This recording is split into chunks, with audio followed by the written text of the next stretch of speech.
Well, we're just having a look at the changing room for the South African side. Huge rivals of England, of course, and the first name that we saw there, of course, was Os du Randt, who's creating history here tonight. He played in 1995 in the final as well. And it's certainly going to be very interesting indeed to see the comments and listen to the comments of Jake White. He's moulded this team, and they've played some superb rugby in the tournament so far through the likes of Schalk Burger and the young centre there, Francois Steyn. They've got some real match winners, including, of course, the great Brian Habana. It's always going to be a massive occasion, isn't it? You know, and how do you prepare for it? I mean, it's an amazing thing to be part of, and you know, maybe this group will never ever get that chance again. So I'm hoping that you know, it's the less we speak now and the more we get into it and play, the better it's going to be for all of us.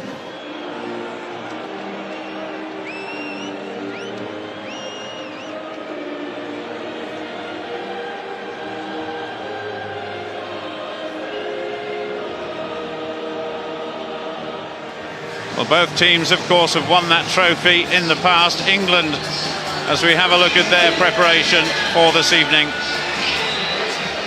The defending champions, of course. Josh Lucy, desperately disappointed to miss this final. Andrew Sheridan, who spent most time on the pitch of any of the England players so far in this tournament. And the captain, Phil Vickery. Just looking back to the South African side this evening, Jake White has kept faith with a settled starting 15. And on the bench is the former Springbok captain and golden boy, Bobby Skinstad. He's replaced by Blue Bulls flanker, Wikus van Heerden. But Brian Ashton on the verge of history for his country. Pride, I think. You know, pride in their own performance, pride in themselves, not only as rugby players, but as men. Pride in one another and pride in representing the country. Well, there'll be a lot of pride on display here tonight. We've got Sir Clive Woodward. Will we have Sir Brian Ashton? Well, you wouldn't want to bet against it if he lifts this trophy. There's a sense of togetherness about this England side now. And while South Africa would have to be the favourites, he wouldn't want to put any money on England not being able to achieve this incredible feat. Well, there's only one enforced change that's come as a result of the injury to wing Josh Lucy. He's been prevented from playing in his second World Cup final. He's replaced by Sale Sharks Mark Cueto, whose last appearance was against Tonga 3 weeks ago. Quite cold here tonight, David. Do you think that will affect things? I don't think so. I mean, it's been a beautiful day here in Paris. Been lovely sunny weather, and you know, it's ideal conditions for playing rugby. Well, the toss-up there conducted by Alain Roland, the referee for this evening. The Irishman in his 27th international appearance. The youngster there tossing the specially minted coin. The two captains, John Smith from South Africa on the right-hand side, and Phil Vickery, of course, a veteran from 4 years ago. And looks as though England have won the toss. I wonder if that can be an omen. There we have the full lineup of officials here tonight. Stuart Dickinson will be the video referee, and let's hope not too much emphasis is played or placed upon Mr. Dickinson.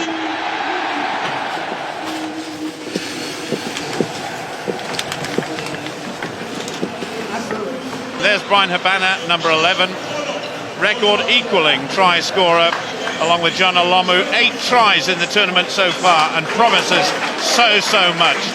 Phil Vickery leading his England side out. There can be no prouder man on the planet here tonight than Phil Vickery.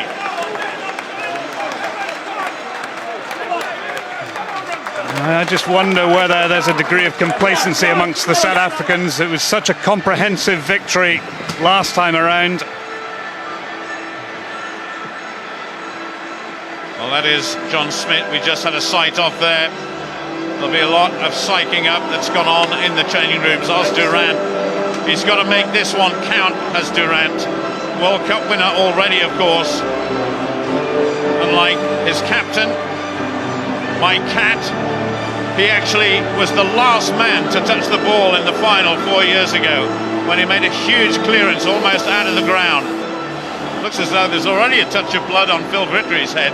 Victor Madfield, he's going to play a huge role, as is Bakis Botha. They've got a sensational second row. Yes, they have their line-out experts, the South Africans, and it's an area where they will be able to look eye to eye with England. Simon Shaw, of course, a giant in the English second row, and Ben Kay, who runs the English line-out. It's going to be a critical phase of the game, I think. And one man that deserves special mention is come back from the dead, Jason Robinson. And this will be his last game of rugby ever. Win, lose or draw. Could be the same for Os Durant. And the atmosphere here in the stadium is truly sensational. This, in every way, is a massive occasion, and one which Johnny Wilkinson will absolutely relish.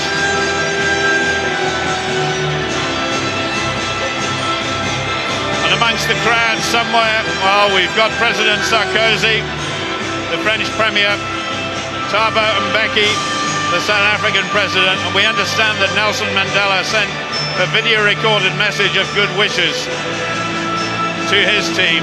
We've also got Princes William and Harry, along with Princess Anne, supporting England. But rather like Phil Vickery, John Smith, such a proud man, and of course the giant figure there of Andrew Sheridan will be attempting to inflict as much damage on the South African scrum as possible. But what about Brian Habana? What a try scorer he is. We pause now for the national anthems.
World title, and that ball, a winning prize for that young man who designed the special IRB rugby ball for tonight.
stage is set. The two princes, William and Harry, are here in Stade de France tonight for the World Cup final. Alain Roland of Ireland has the pleasure of refereeing this final international of Rugby World Cup 2007. And South Africa have the same starting lineup as they had against Argentina in the semi-finals. Prop Os Durant creates history. He also played in the final of 95. And wing Brian Habana has already equalled Jonah Lomu's record of 8 tries in one Rugby World Cup. And certainly England have veterans in their starting lineup as well. 5 veterans from the World Cup final 4 years ago. Phil Vickery, the captain. Ben Kay, the lock forward. Jason Robinson, who scored against Australia 4 years ago. Mike Catt, he's there in his last game tonight. And of course, Johnny Wilkinson, whose drop goal put England in the history books. Certainly a great pleasure for Alain Roland. His 27th international, assisted tonight by Joel Jutke of France on the line, as well as Paul Hannes from New Zealand. And David, what a night we're going to have here this evening. It is. This stadium is buzzing. I have to say, I think English fans outnumber the Springbok fans, but both sides will be willing and urging their teams on to claim the ultimate prize. It would be an incredible feat for England to do it. The lethal feat of Johnny Wilkinson. Of course, they punished Australia in the World Cup final 4 years ago with that extra time drop goal. He's already scored 61 points here in Rugby World Cup 2007. He's about to get the Rugby World Cup final underway. England, the defending champions, up against the champions of 12 years ago, South Africa. The final game is underway. Already taken by Scott Berger, is terribly mobile and aggressive flank forward. One of the men of the tournament, Fourie Dupree, the South African scrum half, got that one away. Well, intent in the opening tackle. Scott Berger, my goodness me, he was bludgeoned into the ground by an English tackler there. Martin Corey, former captain of England, of course. Oh, there's a brilliant take there by the South Africans, a little bit scrappy out to the 3/4 though. And Scott Berger once again involved in that one. Well, interesting to see South Africa attacking the English line out right from the off. But actually, as Scrappy put Fourie Dupree under a lot of pressure, and I think he'd have been better to tighten it up. There you see Baki Botha just in front of Simon Shaw. Now, what can England conjure up from here? There are the pack weights, and for once, England outweighed in the pack. And both of the front rows are going to have to work incredibly hard. Sheridan, Reagan, and Vickery for England. Os Durant, Smith, and Christoph van der Linde. Good drive by England. Nick Easter trying to control the ball at the back there. Andy Gummersall, who's had a resurgence of his career, having been dropped by both his clubs in the last 24 months or so. And standing out really wide on this side is Mark Cueto. So England hoping to get early ball. And then I think we may expect a kick across field, but meanwhile the forwards go bludgeoning forward. Gummersall goes on the tight side again. That went to Matthew Tate. Early touch for the young centre. Good start by England in this World Cup final. South Africa spoiling the party there just a little bit, and in fact Fourie Dupree has it, goes back to Montgomery. So a wasted chance there for England. That was a wonderful turnover. Yeah, great turnover by South Africa in that corner there. But interesting, Johnny Wilkinson and Mike Catt already alternating. Mike Catt took the ball at fly half from the scrum there. And I think we'll see a lot of that this evening. Mike Catt and Johnny Wilkinson interchanging. It's certainly going to be interesting, this battle in the line-out. Already the score is 1-0 to South Africa. And England are certainly going to have to vary it. This time it goes to the back and they've stolen it again. My goodness, we knew that South Africa was strong in the line-out. But it could be A dominating performance for them. J.P. Peterson just chasing it down. Touchdown by Mike Catt, of course. Well, Fourie Dupree didn't have too many options there. They were very flat up in defence, South Africa. But it's interesting. I think South Africa have got to try and move the ball wide early on. They've got the pace, they've got the finishers out wide. If they get drawn into a tight game against England, it's going to be very difficult for them. Wilkinson, left-footed, kicked the winning drop goal, of course, with his right foot in Sydney 4 years ago. Spun back by Gumasol onto Catt on that occasion. Montgomery just caught flat-footed there a little bit, had to turn quickly. Gets it away. He's not the greatest touch kicker, but his positional play is very good, and of course his place kicking in this tournament has been absolutely sensational. Yeah, just a stumble there by Montgomery. But a great retake at the, or catch at the restart by Martin Corrie. Now England really have got to sort out this line-out. They've lost the first two. And there's Ben Kay, he rules the England line-out. Oh, well, almost ruled it there, but again challenged by Bakis Berta. They've also got the great jumper Victor Madfield and Joanne Smith at the back of the line. Mark Reagan just having a little altercation there with his opposite number, John Smith. Now then, Brian Habana under pressure from Paul Saki. And Dupree there calling for support. Great take. Great take, and it was a very good kick because he had to make a judgment. Was he outside the 22 or inside it? Way upfield. Good positional kick there. So the line out taken quickly. Robinson, his last game in England colours. Habana across field looking for J.P. Peterson, but Mark Cueto is there. Not a great kick, but South Africa do gain a bit of ground, and already, of course, they've had great success in the line-out. Yeah, they'll be happy with that. It's the first real foray they've had into English territory. Well, Habana, score of 8 tries in the World Cup.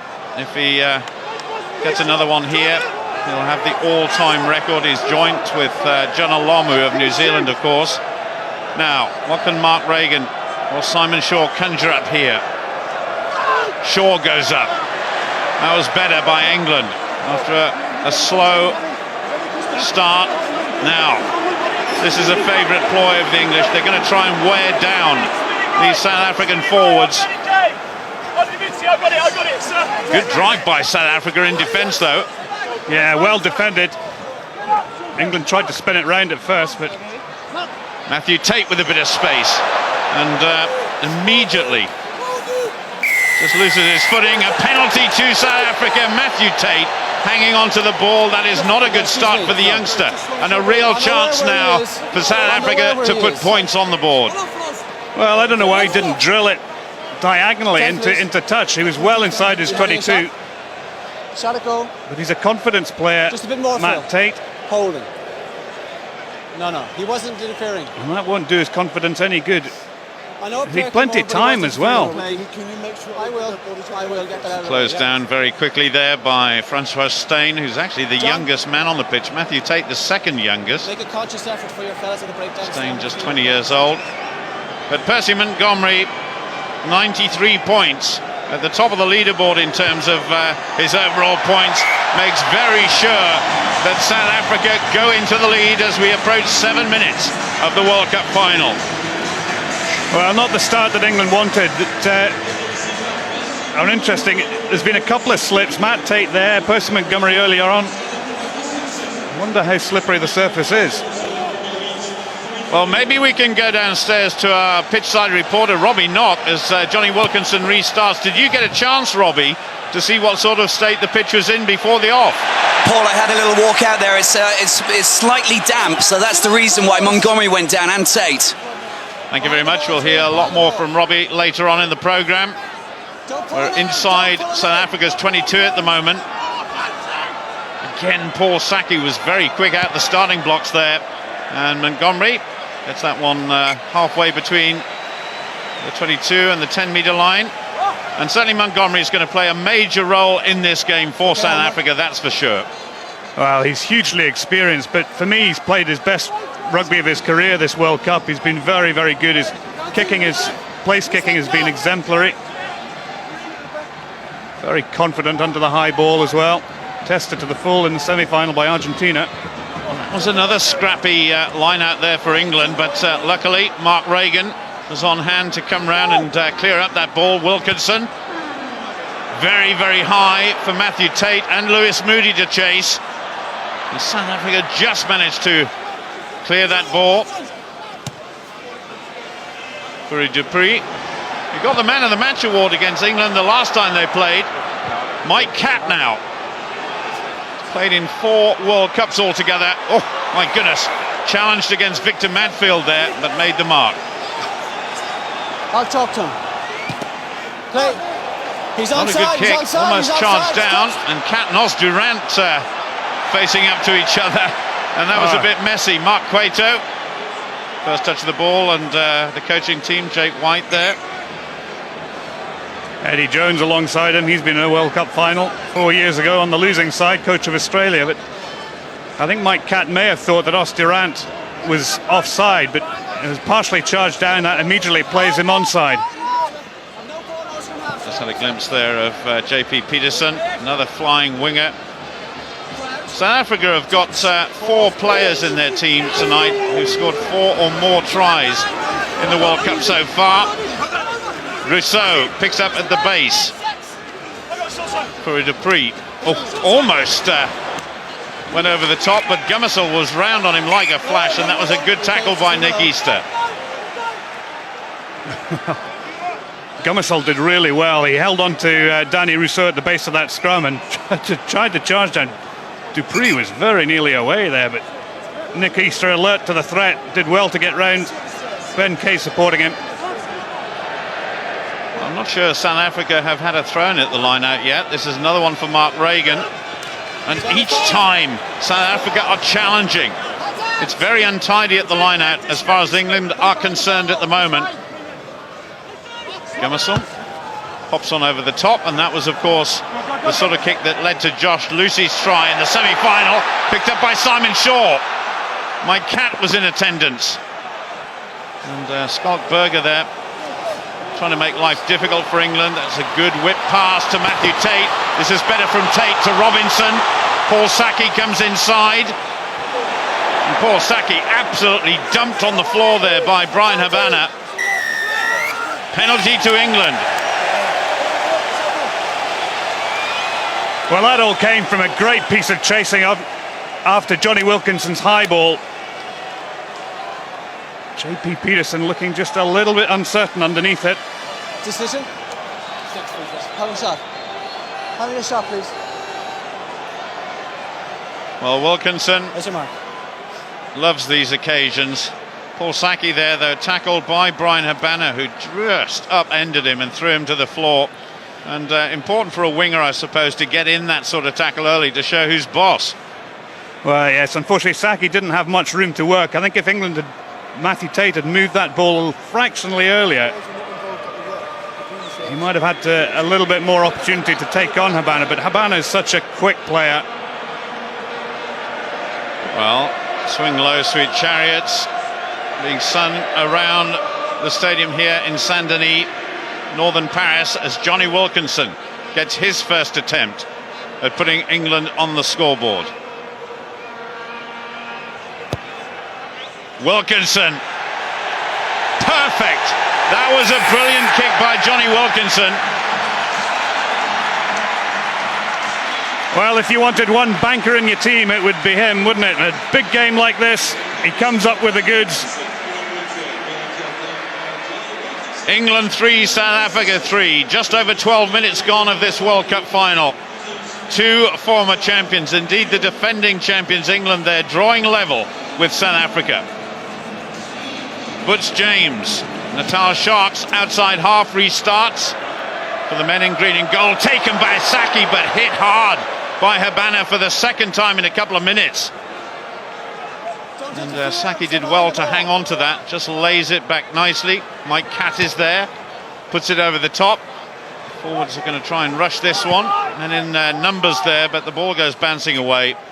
So a line out once again in South Africa to throw in. And certainly a feature of South Africa's play. So we see that tackle again. My goodness, well, he timed it perfectly. He waited for Saki to catch the ball. Saki didn't jump for it, and Habana just cleaned him up. Big Victor Madfield there with a beard and a scrum cap. Goes to Bakis Berta. Beautiful timing from the second row forward, taken on the burst there by Joanne Smith, this very, very mobile back row forward. But Andrew Sheridan takes it on for England. Gummersall puts it way downfield, but only into the arms of Percy Montgomery. Not good judgment by the England scrum half. Gummersall once more. Eventually to Robinson, tries to run it. Good control by Robinson and the rest of the England forwards there. Gummersall back to Wilkinson. Punted downfield. Not far enough though. Once again, Butch James. Very, very high. Robinson underneath. He's been pretty safe under the high ball so far. Well, referee picking up the trip. Butch James tripped up. There was a trip. There was a trip. Excuse me. There was a trip. I didn't see it. There was a trip. Lewis Moody, I think it was, just sort of stepped on his foot as he went past that. You can't afford to make those mistakes in any game, let alone a World Cup final. Well, he was trying to be subtle about it, wasn't he? He sort of trod on his toe rather than stuck his foot out, but Roland very quickly onto it. Good refereeing. The stadium at Stade Francais absolutely packed to the rafters here as Percy Montgomery gets his second chance of the evening to put the lead to 3 points. There's the culprit as far as England is concerned, back row forward Lewis Moody. Montgomery maintains his 100% record here tonight though. South Africa 6, England 3. And 15 minutes into the game, England have really dominated the possession, but they've just made a couple of silly mistakes. That Matthew Tate slip and then a silly penalty by Lewis Moody. And South Africa are capitalising on those. So Wilkinson to restart for England. A little bit deeper this time into the arms of Skalkberger, who takes it solidly and now runs at England. Tackled by Lewis Moody, who made that mistake a few moments ago. For a Dupree to Butch James. It goes skewing away off the right-hand side of his boot there. Well, Gummerson was through him very, very quickly there. Not the most perfect kick from Butch James, not the best one he's ever done, but as you said, Gummersall was herring through there. There's Brian Ashton. And as you were saying, David, the territory there showing the advantage to England goes way, way over to Lewis Moody. Needs support, gets it through Shaw. Shaw tackled by Skalkberger. Gummersall gets a quick turnover. The England captain goes charging in. Just about 15 metres out. Wilkinson with a drop goal. And it just goes to the left-hand side of the post there. But the first time Wilkinson has tried a drop goal in this final, I bet it won't be the last. Well, it's a shame because it was quick ball. They had a couple of really good drives there, got in behind the South African defence, and they were getting quick ball away, and I think Wilkinson should have been flatter. So, a little bit of respite there for South Africa. Butch James, he goes deep. That will be to Mark Cueto, of course, who came in for Josh Lucy. And goodness only knows how Josh Lucy must feel about missing his second final. Robinson, nowhere near the ball. It was well taken by Percy Montgomery. England did think that he might be a liability as Fourie Dupree goes in. Just swings it away out of the back of his right hand there to JP Peterson, but it goes out into touch. Well, I think Fourie Dupree fancied the chance of running outside Mark Reagan, and he did well, but Reagan actually put the great tackle in. Now I think South Africa here, they're covering the catcher very well, and I think they need to be careful that they're not penalised there. Almost a great pass to the man of the match, Fourie Dupree. The last time these two teams met here, well, of course it was an absolute pasting that England took. Simon Shaw, picked up by Nick Easter, just backs into Daniel Not held, Rousseau, so his go again. opposite number. He's not held. Nick Easter once more. Stay Nick back. Easter, of course, and Andrew Squeeze. Sheridan from the same school of rugby. Stay there, Dulwich College in South London, playing in a World Cup final. JP Peterson there. Good take, and even Percy Montgomery's getting stuck in. Good control by the South Africans just outside of their 22. And to scrum down, South Africa will get the put in this time. Well, that was a cracking kick by Wilkinson, because where it came down, Peterson was just 2 metres outside the 22. And the last time he put a high kick on Peterson, Peterson made a hash of it. That time he was up to it. Good pressure by England. Well, certainly a couple of the front row forwards there. Oz Durant on the far side, and John Smith, the captain, the hooker. They're playing in their last international games for South Africa, so this day has extra special meaning for them. Well, England got a nudge on in the first scrum. Come closer now. Come up, England. Come up. I think they'll be wanting to attack this South African scrum. Pause. Engage. Just a little bit of a problem on this side, but Rousseau picks up, as he's done so many times in the past. Dupree takes that downfield. It takes a little bit of controlling by Robinson, who just runs at JP Peterson but then hoists it. Scrum half takes it, whips it across to Montgomery, left-footed. Wait there, spirals that one downfield. That was wonderfully taken by Mike Catt. What can Catt do here? The speed in the legs is perhaps not what it used to be. Oh, great take by Montgomery. Yeah, great take by Percy Montgomery there. Back 10, please. 10. Mike Catt drilled that up into the air. Juan Martin Hernandez hit the wires which carry the camera, and Mike Catt had so much height on that up and under. Mark Cueto has got some pace when he's got space, and look at this fella go. Oh. Well, that was a disappointing move there. Which, well, I don't know why Matthew Tate came on the inside. You know, it was a 2-on-1. It should just have been. You see, he was coming on the inside. Corey thought he was still on the outside, and there was, he's a quick guy, Tate. He should have backed himself to take him on the outside. Just shows a little bit of naivety from time to time, does Matthew Tate. He's obviously a player of great promise. Matfield, absolutely soared above everybody else there. And Joanne Smith takes it away. A wonderful flank forward, the big South African number 7. Advantage being played, and South Africa get a penalty. Well, again, poor discipline by England. They didn't need to concede the penalty there. They just dived over the top. Perhaps a little bit too much adrenaline still. Yeah, it's all right. Doesn't matter. You still come over the top. Well, interesting. Just as we see the replay here, let's talk about this first, David. Well, Phil Vickery, Ben Kay just diving in there, but Bucky's Berta needs to be careful of that. There's Phil Vickery, the England captain. And this is interesting because we've seen this before with South Africa.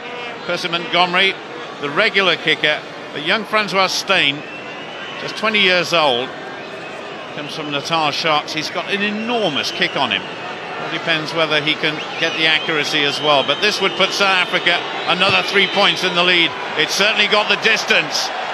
Oh, well, that was a smidgens past that left-hand post, I think, but it shows you the potential of that young guy. He really has got a tremendous right foot. Well, England beware.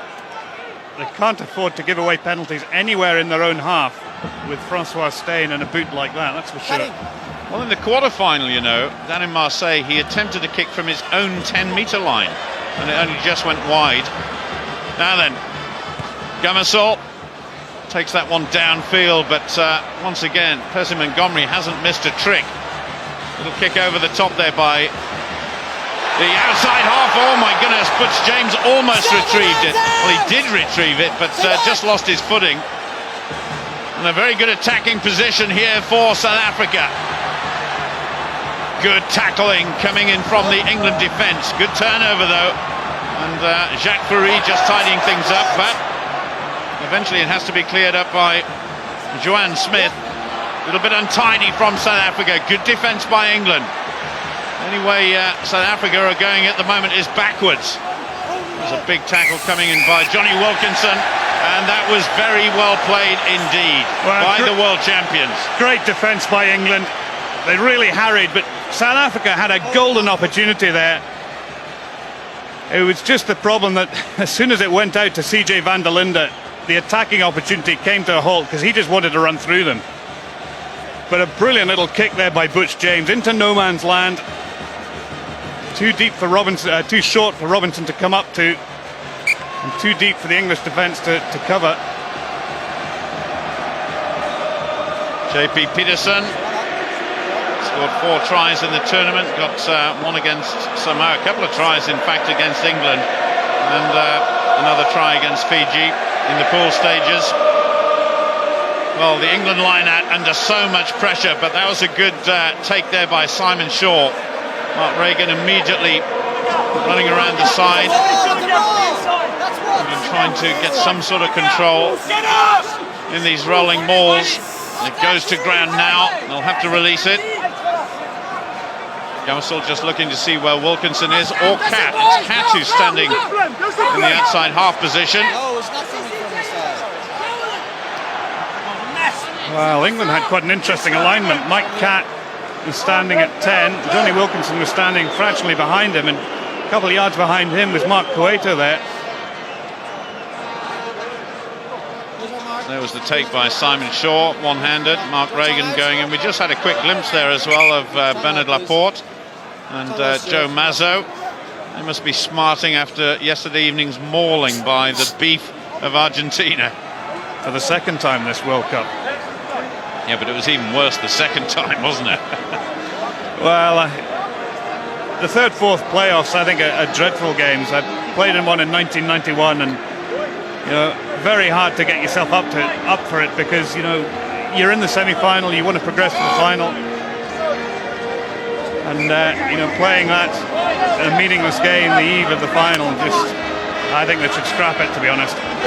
Well, you say meaningless, but it obviously meant a huge amount to Argentina. Well, Gamasol there was under pressure from Fourie Dupree. It had to be cleaned up by Nick Easter, but even he was pushed backwards over the halfway line. So Wilkinson. And England persisting with these up and unders. Scott Berger goes up but misses that one. And Fourie Dupree once more to Wilkinson. Spins it away to Robinson. That's a good kick by Robinson, but that again only goes as far as Fourie Dupree, the Blue Bulls scrum half. Well, I don't think it was a great kick by Robinson. Dupree had it covered. I think England getting a little bit more from the up and under than from the diagonal there, but great defence there. Swan Smith just driving Nick Easter back, gets a little bit of support in there. Danny Rousseau. Just looking at the line out here, certainly got England's 2 big men covered, but that was well drilled by Ben Kay. Wilkinson misses out one, goes on to Matthew Tate, and Nick Easter is out there, runs a bit wide though, just going out towards the touchline.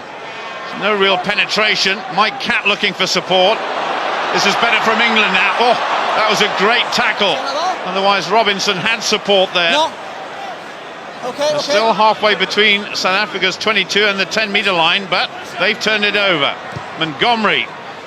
Paul Saki is there to cover this one. Oh, bounces over his head and into touch. Well, that was a shame because I thought it was a poor kick by Montgomery. Saki, I suppose that's the beauty of having an oval-shaped rugby ball. It's unpredictable. Beautiful pictures. Robinson almost got it away, but what a tackle by John Smith, the captain. And it was Bakis Botha who came over and just caught the ball, but as Robinson was trying to pass it away, which gave South Africa back possession. The World Cup final is 27 minutes old. It's still South Africa 6, England 3. England go driving on. Lewis Moody right at the back. Certainly Alan Roland, the referee, has refereed this superbly so far. And You broke away with the ball Referee carrier. blows his whistle on this occasion. When you broke away, you had men in front of the player. Well, truck and trailer, they call it. Oh, yes!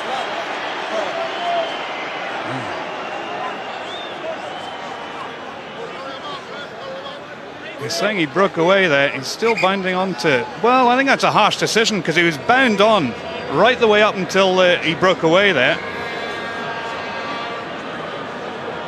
Mark Cueto just had a bit of attention to those two fingers bound together on this near touch line, and physio is on the field. I can't see from here. Maybe we can go down to Robbie once more while there's a bit of a hold up. Robbie, I can't see from these pictures who's being attended to. Can you?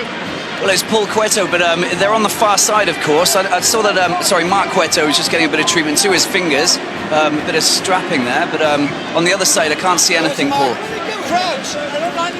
Okay, physio just going off the park. It may well have been to Andrew Sheridan on that far side, or on the near side as we look at it. Here's a mark, come closer, Green. So, big push here is the order of the day as far as England are concerned. South Africa to put in. We're right on the halfway line. Here's a mark. Coming up to the last 10 minutes of this first half of the World Cup final.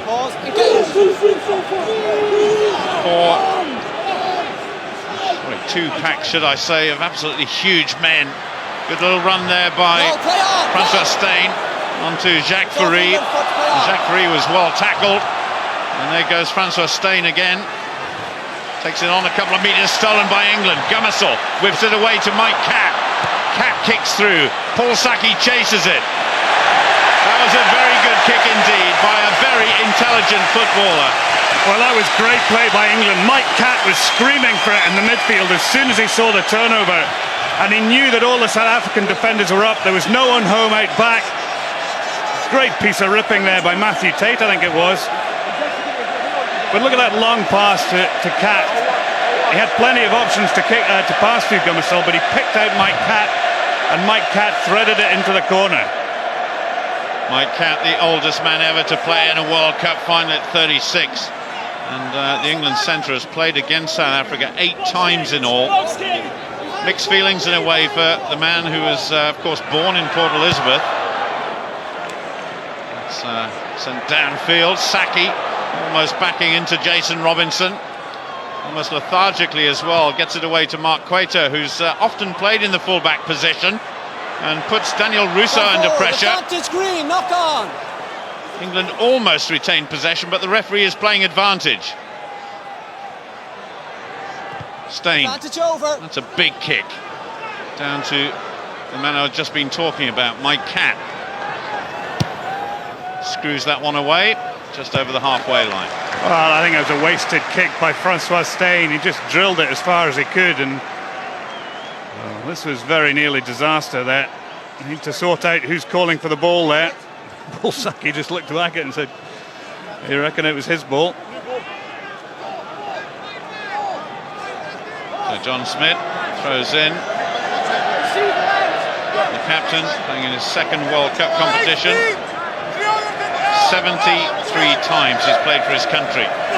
Victor Madfield, supported there by Smith, number 2. And there's the flank forward, Joanne Smith, though, but pushed backwards a couple of metres. Keeping it close. Still not over the halfway line. Still only 3 points between these two sides. One or two people have, well, a huge number of people, I guess, have been contemplating what might happen in this game. One or two have said it may well go to extra time. Who knows? That was well taken, though, and driven on by Mark Cueto. The left winger, rather, for England. Back to Wilkinson. Just drills it low, not particularly far, but a line out, and the Princes there. Certainly two of the best known faces in the world, and certainly two of the best known faces in rugby strips here. As you say, it wasn't Johnny's best kick, but this South African line out is just going extremely well. Beautiful. Back to Joanne Smith at the back of the line. And already over the gain line. Quick ball. Montgomery, well tackled by Martin Corey, the former England captain. But South Africa still have it. Scott Berger running at Johnny Wilkinson. Just stuck on that 10-metre line at the moment. It spins out on the England side. Picked up by Nick Easter. Now on to Robinson. Robinson had Cueto and Martin Corey outside him, but decided to dart back inside. Stay there, behind the ball, England just wasting a few chances. Stay there. Must have thought his World Cup days were over back in 2003, but he's playing here in this final. Once again, Wilkinson puts the ball downfield, and again, not particularly far. Well, Lewis Moody is in considerable pain there. Being attended to in the middle of the field by the England physio.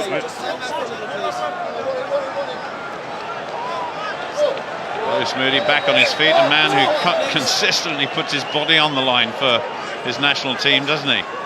Mad Dog, as he's known. No brain, I think to say.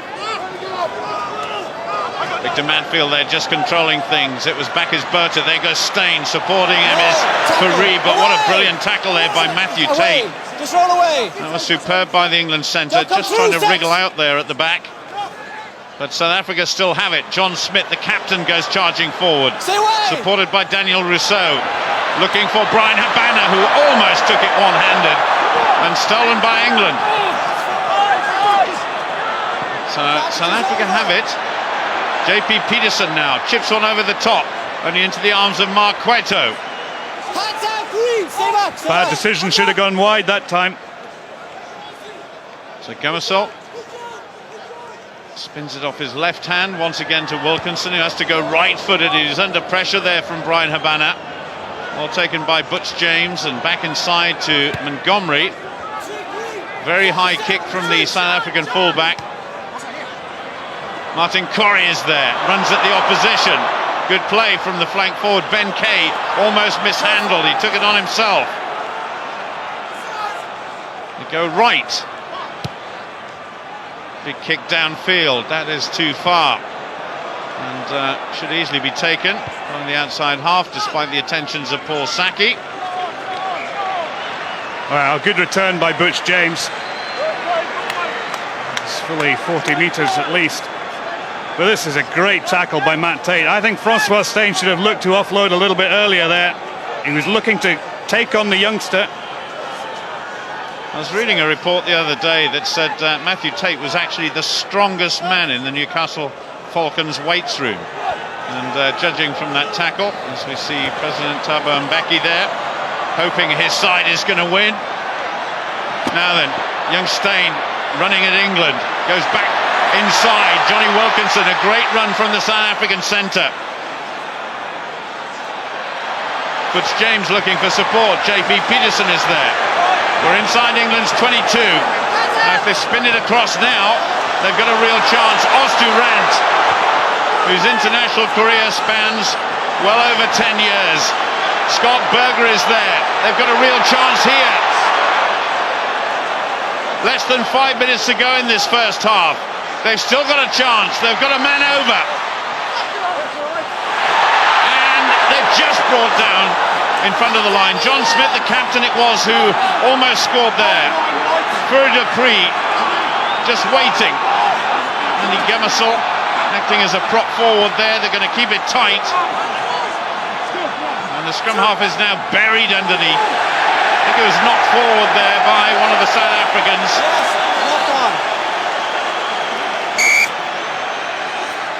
Well, I think they had try-line fever there. They had a clear overlap, and Francois Steyn should have given it. No, I was happy. I think when they look at the video of that one, they'll be kicking themselves. A golden opportunity in the first half to be the first to score a try in this Rugby World Cup. That's Phil Vickery down, I think, is it? Yes, it certainly is. As though he's had his head buried in the whitewash of the try line. One of the South Africans is down as well, and so just as the clock is stopped here, we can take a look at this again. Desperate defence by England. Lovely little run by the centre Francois Steyn. Well, he had to make the most of it, because he should have given it earlier on. He had players outside him.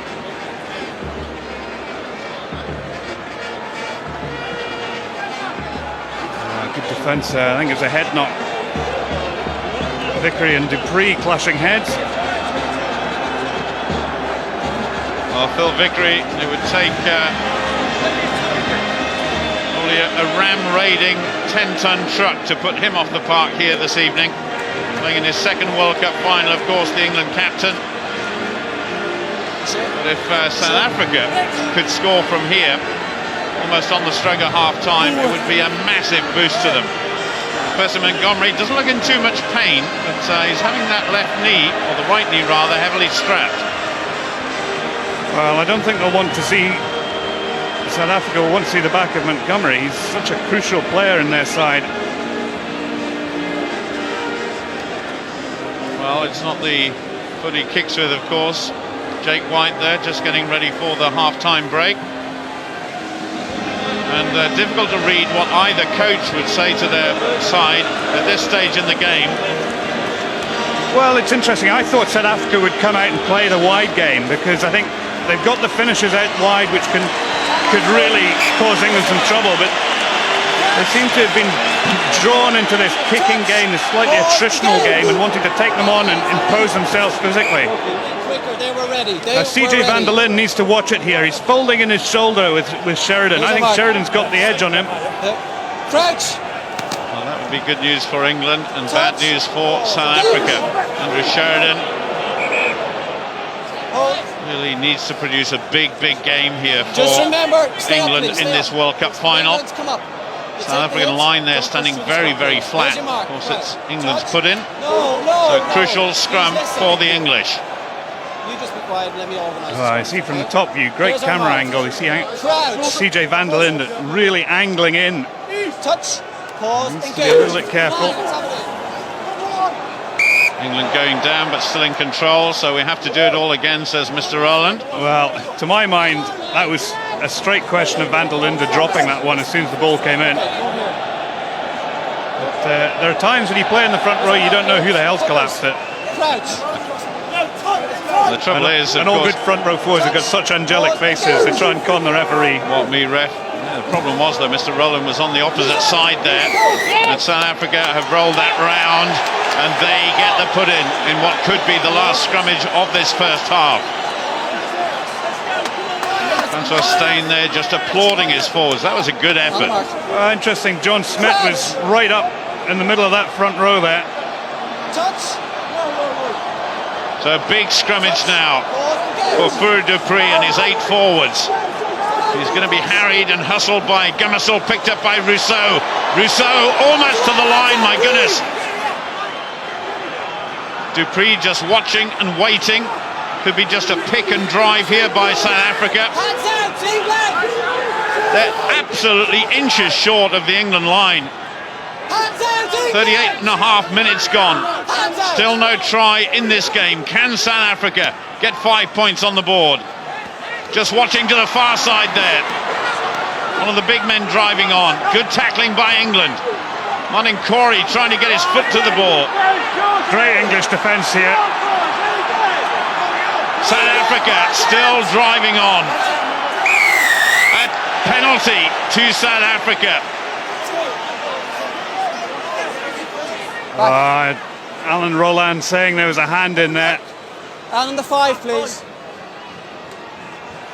Oh, I think if Coming in the side and hands out when I asked for it. You repeat those 2 pound coming in the offences. side. I expect Montgomery to have a crack at goal here, I think. Stay on the line, please. There's Lewis Moody. The England forwards will be disgusted with themselves there, because an extra 3 points would mean they've got to score at least 1 try. Certainly score 6 points to get on level terms. So the perfect time for Percy Montgomery to slot this one over. But that was tremendous defence and tremendous perseverance from both sides. Yeah, I think South Africa will be happy with 3 points if they get it, but they should really have had a try out of this passage of play, I think. Montgomery for South Africa makes no mistake.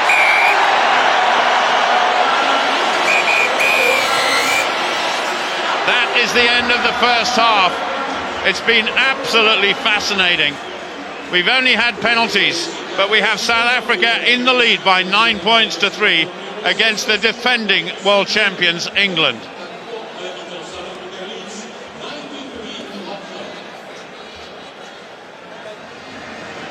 South Africa leading England by 9 points to 3 as Butch James gets ready.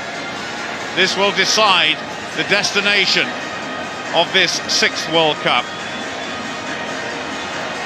Much closer than many people expected. There's the only England change. Matthew Stevens has come on for the captain, Phil Vickery, who's in the wars during this first half. But South Africa get the second half underway. It's going to be taken by Martin Corey. And Corey drives on outside of England's 22. Straight back to Mike Cant, who decides to run it. Wilkinson taking up the position of centre. Not a particularly good kick. JP Peterson is caught there by Matthew Tate, England centre. Dupree. That's gone a bit high.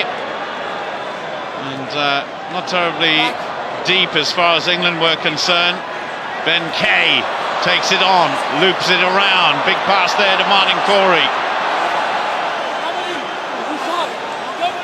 Confident start by England. There's a spectator on the pitch being chased away by one of the marshals. But Brian Habana now is doing the chasing in his own 22. Paul Saki up on him. Not a great kick by Habana. Well, what an idiot. I mean, really, the World Cup final and you try and do something stupid like that. I hope he spends a couple of nights in the cells in Paris with nothing but food and water. Well, there's one guy that's not going to watch the rest of this final. He'll be straight out of the stadium. And a severe interrogation to follow. Referee just having a word with Ben Kay there. So the first set piece of this second half taken at the front of the line-out by Simon Shaw. Mark Reagan quick to go around on that line-out. This is good aggressive play, but great defence as well by South Africa. Gummersall gets it away, not a good pass, missed out Cat there. Luckily Matthew Tate was there and Matthew Tate gets away. This great young centre from Newcastle is going. Matthew Tate brought down a couple of metres short. Superb play by Matthew Tate. Gummersall out wide. Try in the corner. That is Cueto for England. My goodness, what a start by the world champions to this second half. Well, I think he might be in touch. I think he might be in touch. They're going upstairs.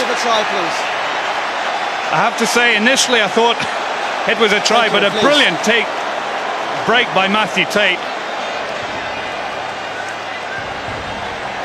Well, it's a try. It's a try. And certainly the crowd feel as though it is. I think perhaps, David, you may be right. I might be getting carried away here, but his left knee there, well, did it go down? It was over the line, but did it touch? This should tell us. Well, it may not tell us. This could be the telling one. Watch his left foot there, and the time that he puts the ball down.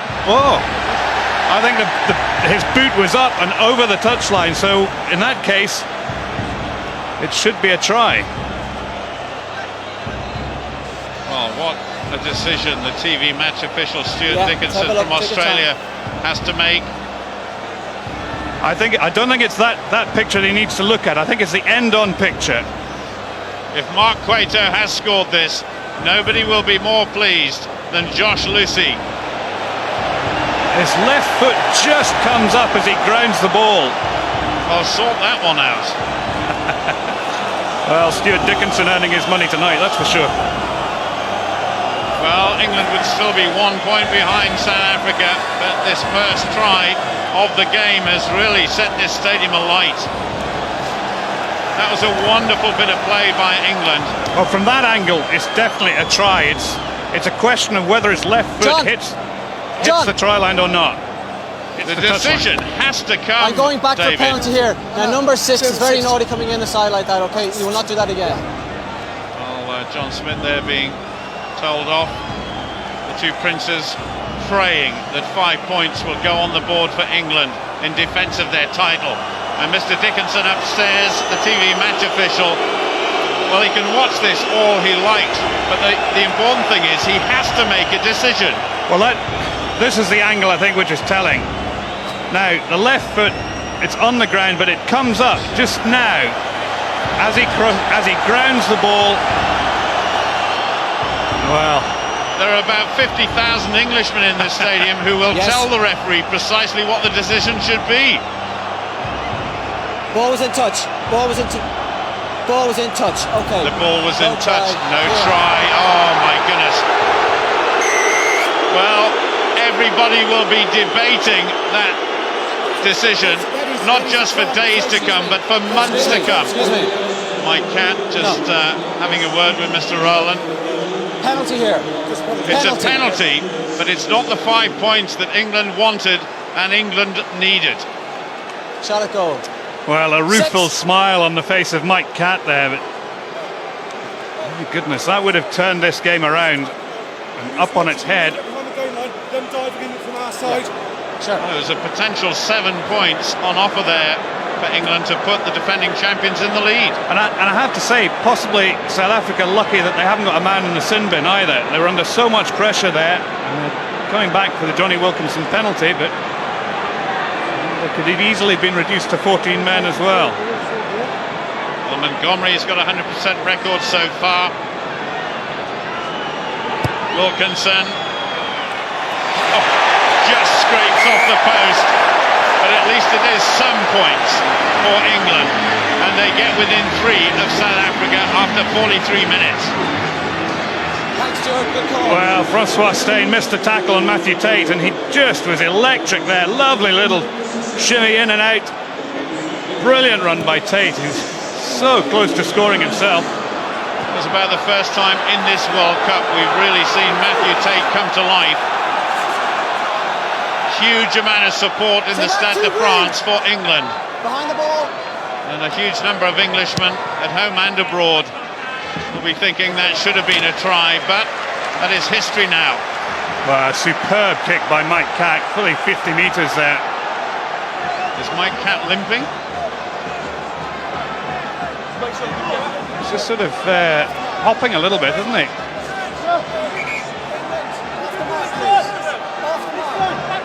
So line out just inside South Africa's half, a little bit of rearrangement there by the England line. Well, I tell you what, the English forwards looking really animated at the moment. It's given them a real lift. They're certainly pumped up. No challenge though for Bakis Berta. Both he and Victor Matfield have been absolutely superb in the line here this evening. Drew Dupree lets it go on that occasion. Now it goes away. Puts it over the top himself. Paul Saki is underneath. So is Brian Habana. Goes to ground. Lewis Moody cleans up for England. Os Durant, the old campaigner, driving in for South Africa. Spun away, not a particularly good pass. Kick forward there by Victor Matfield. That was a good kick. And Mark Cueto, good in attack, but absolutely rock solid in defence. But what a kick by the second row forward. Great skills by the big fella. Great skills. And Peterson very wide, and he obviously knew he was wide. He's put it in behind Cueto. If it had been a little bit longer, Cueto couldn't do anything about that. A very good chance here for South Africa.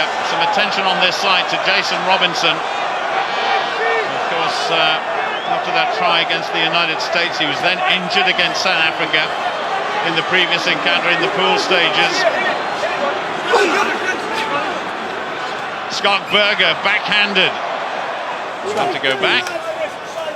Well, England need to do something about Jason Robinson quickly. Because South Africa had if they'd made it, if they'd cleared the ball from that line out, there's a physio attending to Robinson out here, there's a clear overlap. Mike Catt's in trouble Okay, as well. Here we go. Yeah, there are two physios on, There's your mark. both Phil Pask, Yeah, I'm playing on. Yeah, here you go. There's your mark. Barney Kenny are on. Come up, please. Come up. Come up. Robinson's in Up. real trouble there, David. Touch. Pause. Engage. The scrum goes ahead.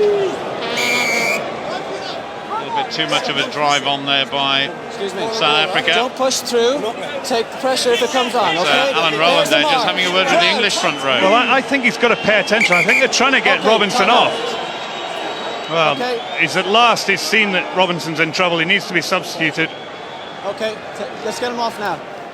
Well, hip kiss is coming on, so there's going to be a complete rejig of the English backline. I just wonder if it's his groin.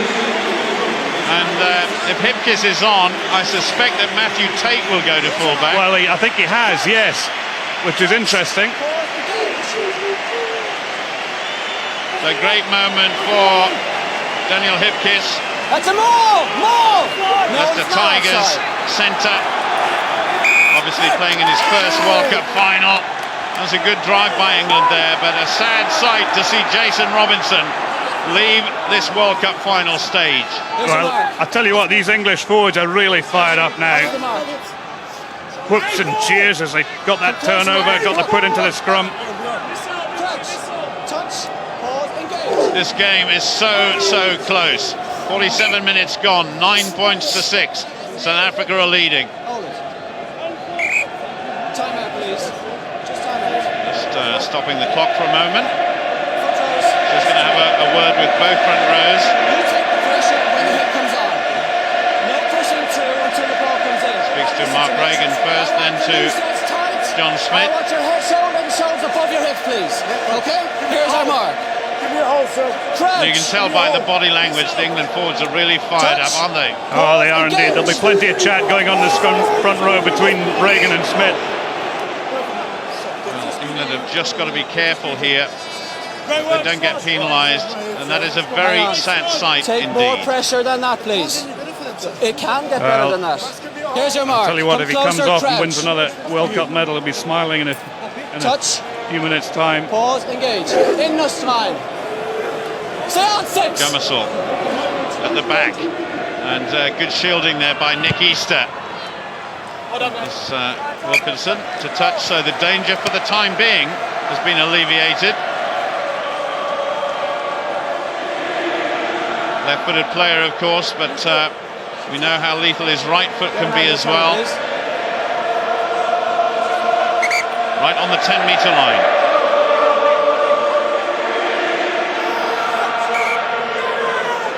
The stadium is absolutely humming here.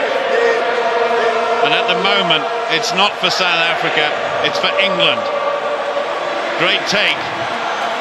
Victor Matfield soaring above everybody. And young Steyn staying on his feet, driving forward. Tremendous run by the South African centre. Goes into the England 22. 6. Pour Dupree wants that ball quickly. Already having a word, and South Africa have actually got a penalty. I call hands out. You're on the ground. You're out of the game. Please. Martin Corey pleading with the referee, said he was there's someone on top of him. Oh, he's on his feet there.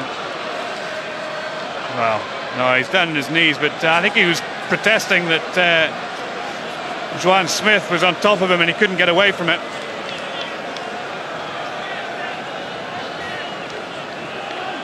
So Percy Montgomery, 3 penalty attempts in the first half, all successful. Can he start his second half campaign with equal success? This to put South Africa 6 points ahead. Inch perfect.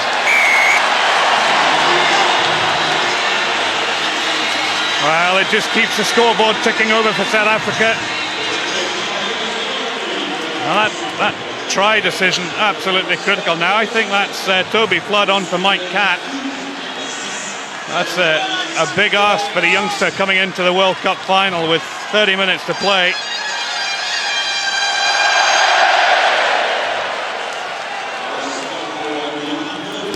South Africa 12, England 6. 10 minutes gone of this second half. Scott Berger heavily tackled. Curry Dupree whips it away though to Butch James. That's only going to go as far as Nick Easter. Nick Easter back inside to Matthew Tate. They're playing at fullback, of course, because of the injury to Jason Robinson. Interesting to see Toby Flood on. He's a very, very gifted footballer. But will he handle the pressure of a World Cup final? Oh, superbly taken there by Curry Dupree, the South African scrum half. He's not a particularly big man.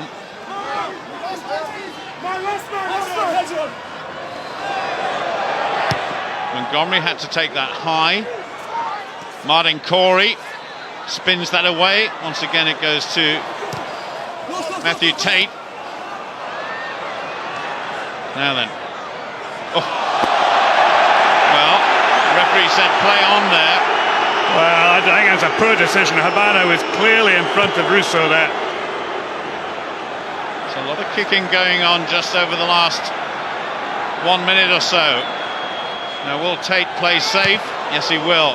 He's being challenged there by JP Peterson. It was actually a very good clearance indeed from the young fullback. Well, it was a good clearance.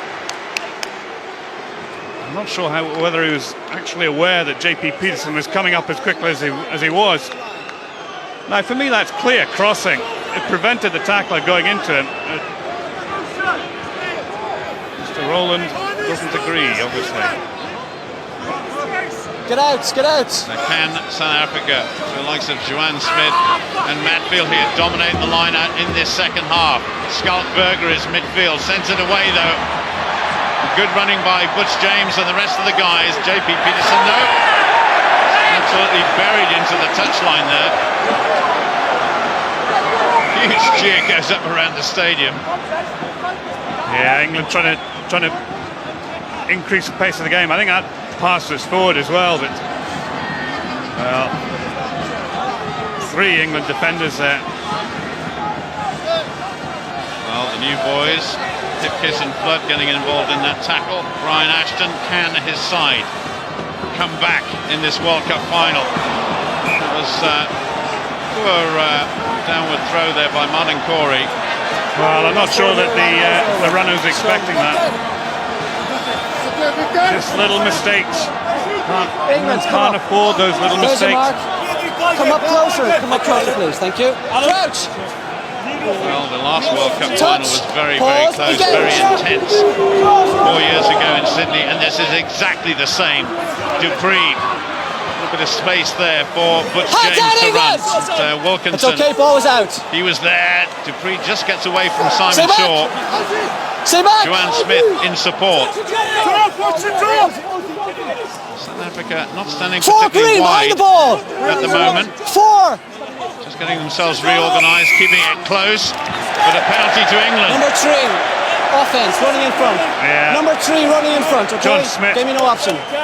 Playing a bit of American football there, running a block, trying to clear a path for the ball runner, ball carrier. There's a mark. Christoph van der Linde. He was actually pinpointed by the referee as one of the culprits, so the penalty there taken by Toby Flood. It had an effect, Ray. It had an effect, okay? Good kick by the youngster. Used to go to King's School in Tynemouth, which I know very well. My parents live up that way. So if David Littlefield, the head teacher of King's School, the junior school anyway, is watching, your boy is playing well here in this World Cup final. Matfield went up to challenge for that, but Simon Shaw was up to the task. Hipkiss goes for England. Away, stand out, 3. Stay back. Gummersall, a little bit of indecision there. Wilkinson, a little sidestep, slips it to Nick Easter. Gummersall, though, tackled by John Smith, the South African captain. Well, they were desperately trying to work the narrow side there. They had overlap there. Hands out, 3. Watch the feet, watch the feet. Well, if England can retain possession from here, they've got men on both sides. Interesting to see which way they go. Being closed down quickly was Hipkiss. That was by Bakis Botto, who was standing out wide. Lock forward from South Africa. Good drive forward from England there. Away! Gummersall. Gummersall goes himself. Good tackle coming in from Van der Linde.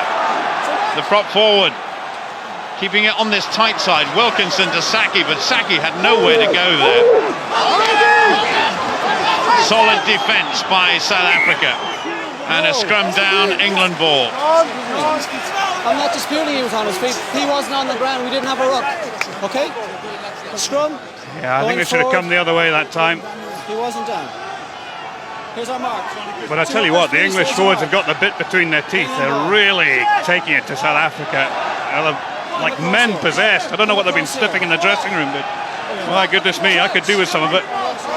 What is that they're having South Africa? Rooibos tea. Os Durant, his face a little bloodied. Gummersall, Dupree. Wilkinson to Flood. Matthew Tate coming into the line, but absolutely buried there by Jacques Farid. No, he wasn't. England still have it. This is Paul Saki. Good tackle coming in by John Smith Green, away! and by Victor Medfield. Hands out, Green! Just laid back there by Nick Easter, the England number 8. Oh my goodness, that was so close. Matthew Tate almost had it in his hands.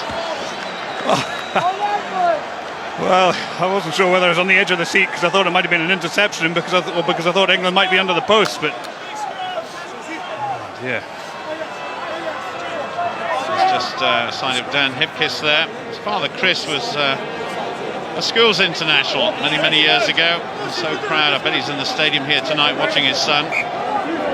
So time out there. The England physios. Both England physios are actually coming on. Problem to... Is that Andrew Sheridan? No, it is. It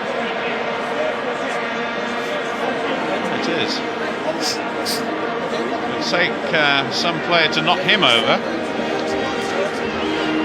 Well, of course, if he went off, they'd go to uncontested scrums, which I think would play to South Africa's favour at the moment. England really taking it to the Springbok forwards. Well, it was an area certainly that England were looking at to try and dominate, but the England forwards have been up to the task so far. Dupree, picked up by Rousseau. And the whole of the South African back row over to support Rousseau.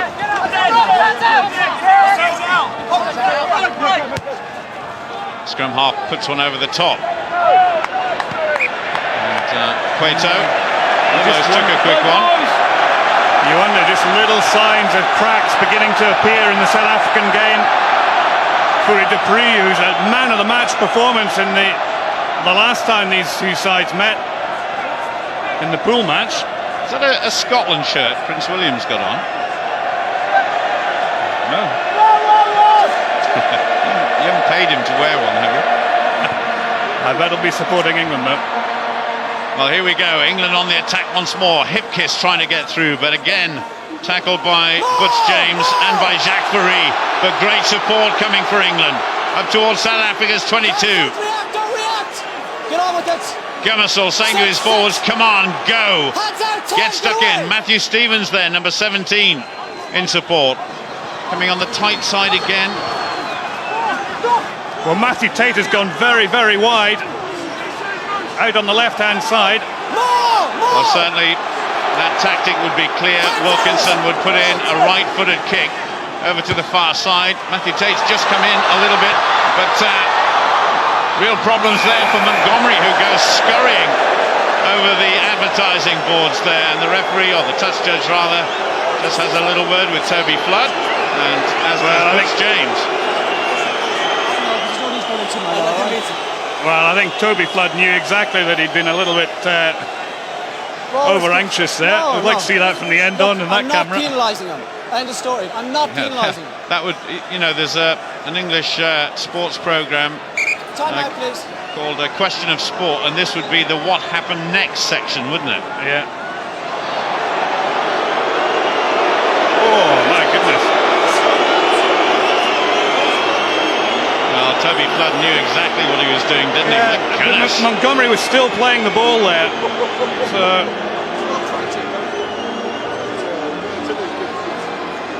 that's a fine remark coming from an old prop row forward.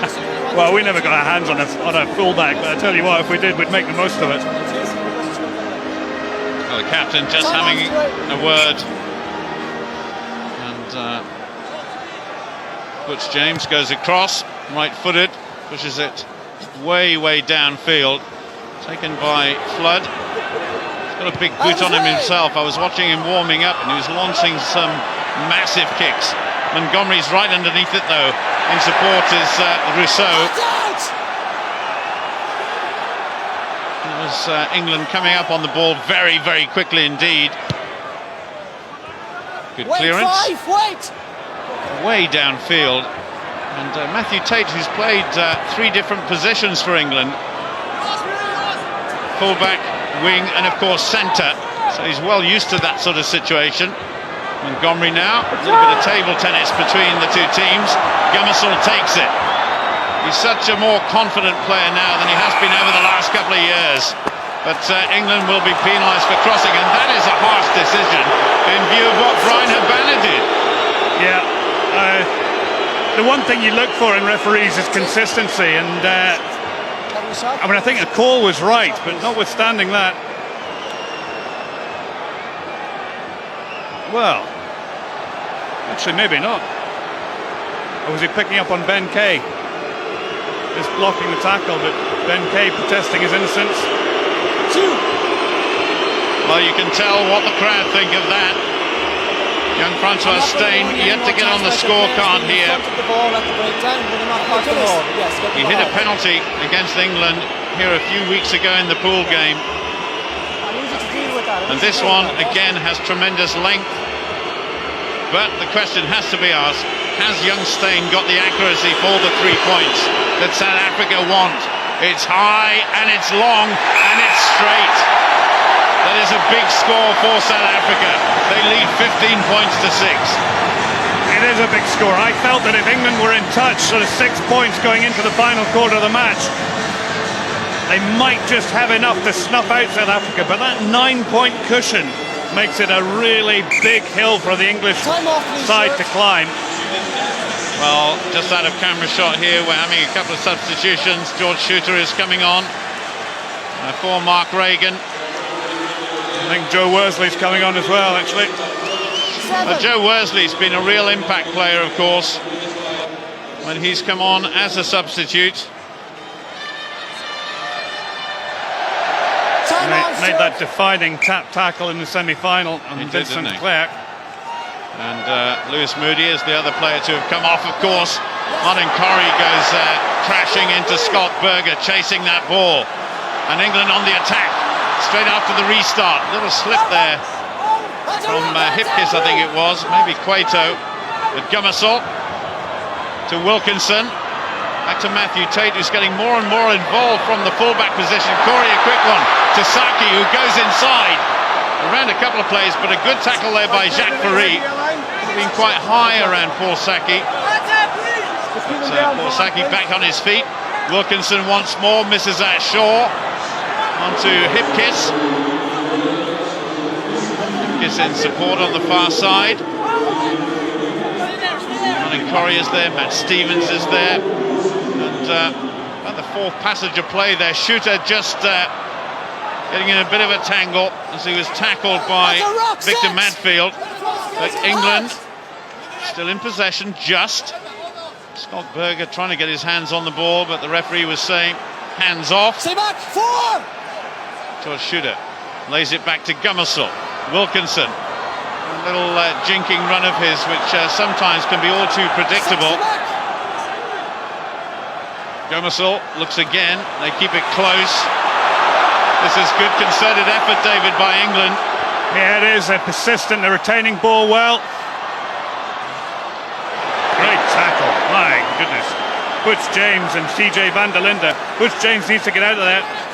Well, it looks as though South Africa have turned it over. That was very good play indeed. In defence and turning it into attack. Habana. Big kick, and all of that attacking by England comes to naught, and that has dampened the spirits of the spectators here in the Stade de France. Well, no way through CJ van der Linde. Double teamed with him and Butch James.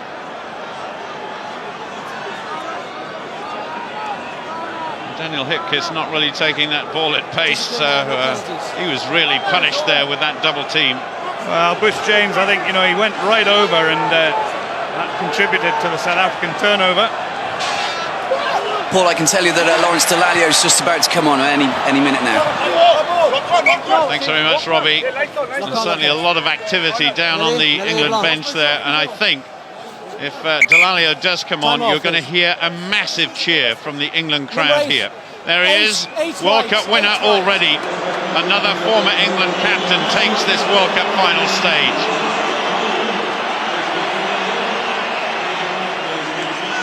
Replacing Nick Easter. Now Dallaglio, can he become England's saving grace here as a real impact player? And they certainly need points on the board. 64 minutes gone, South Africa leading by 15 points to 6. Big disruption there by the English forwards. Dallaglio getting involved immediately. Goes back to Butch James. That's a big kick downfield, my goodness. Mark Cueto couldn't quite get hold of it. Well, interesting contrast in the coaches. Brian Ashton bringing on fresh legs, bringing on impact players. Springbok bench have been up warming up, but only 15 minutes of play. It's sometimes quite difficult to get into match with only 15 minutes to go. He's going to bring one or two on. Phil Vickery was sitting behind Nick Easter there, looking a little bit glum, I have to say, the England captain.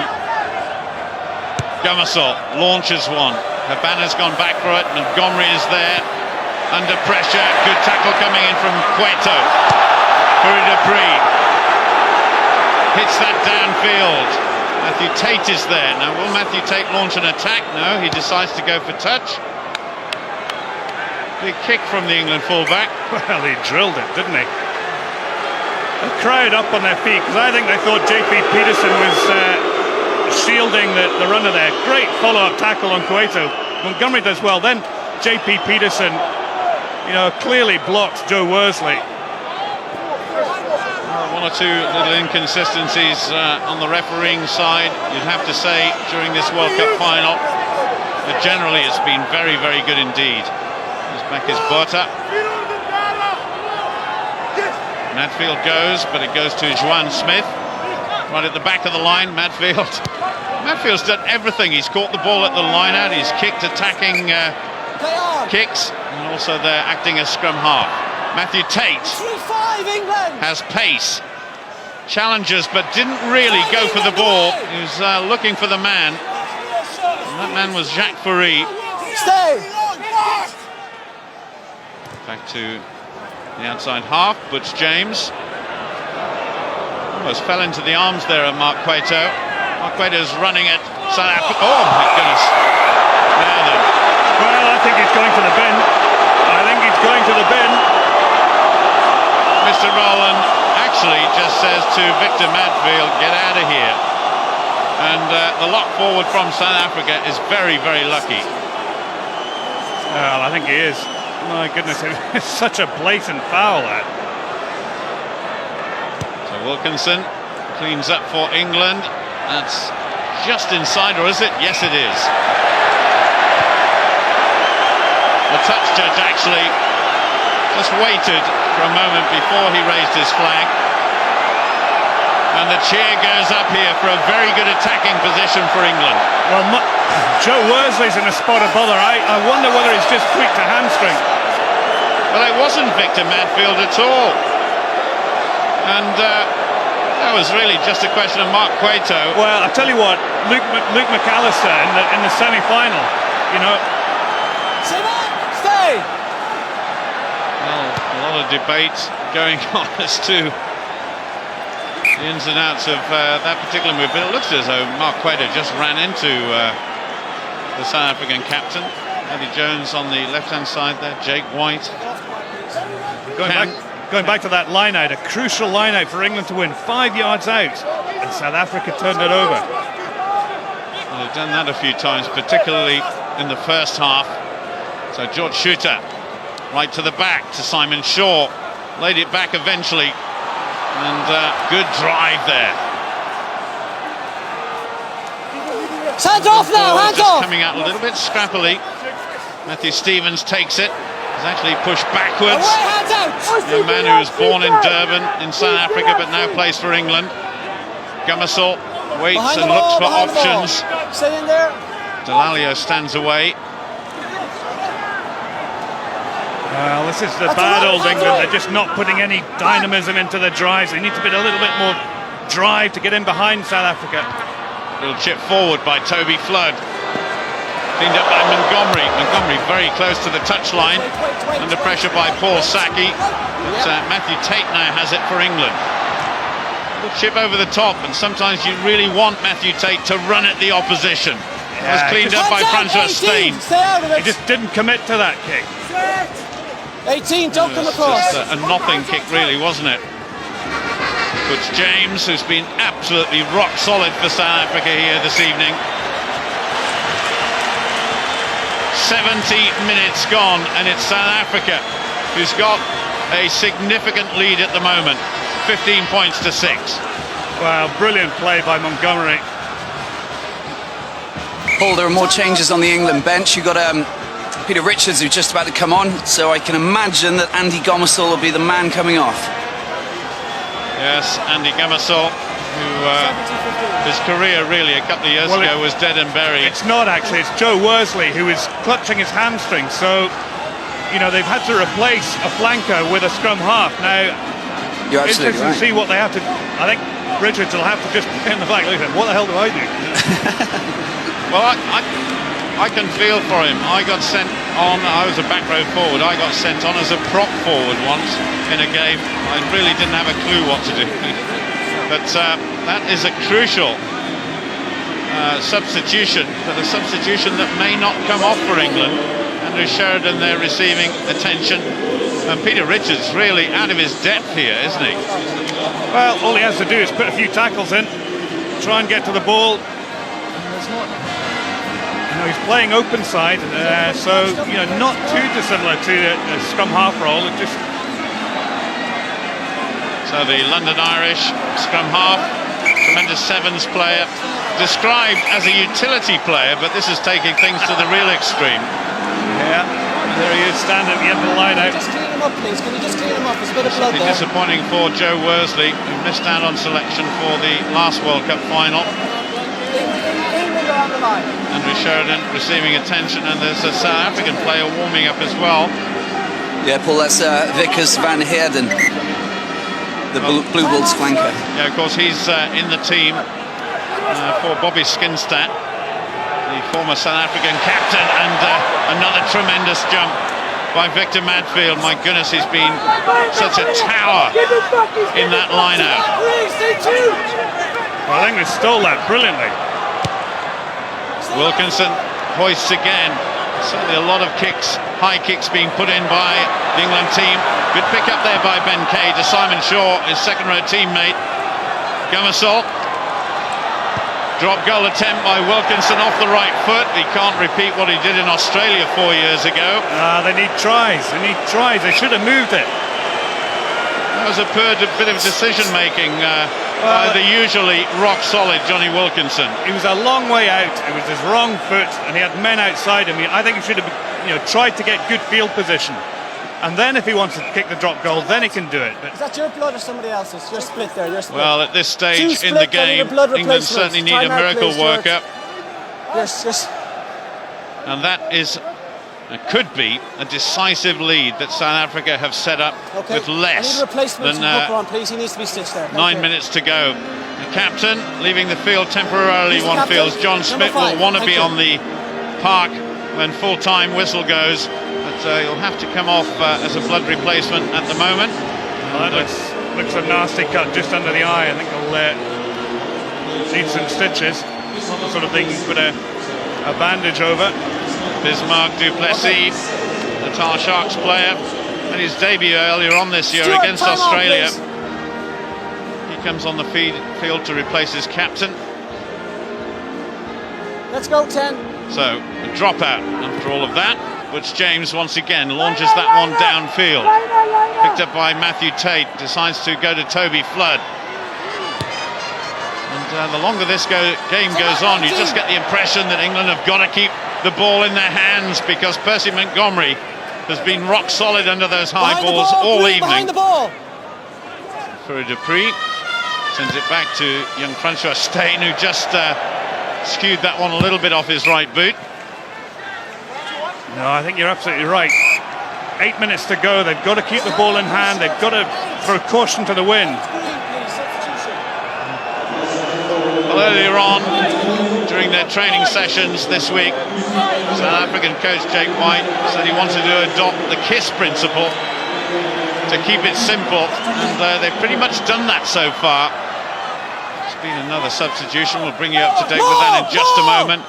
But I can tell you Vickers van Heerden is on there. Now then, what can England conjure up from here? Gummersalt looks out wide to Wilkinson. Wilkinson's got a couple of men outside him, but decides to chip through. Good kick. It is a good kick. And I just wonder, when you reflect on this game, the importance of that video try decision and the impact of the momentum that would have given England early in the second half.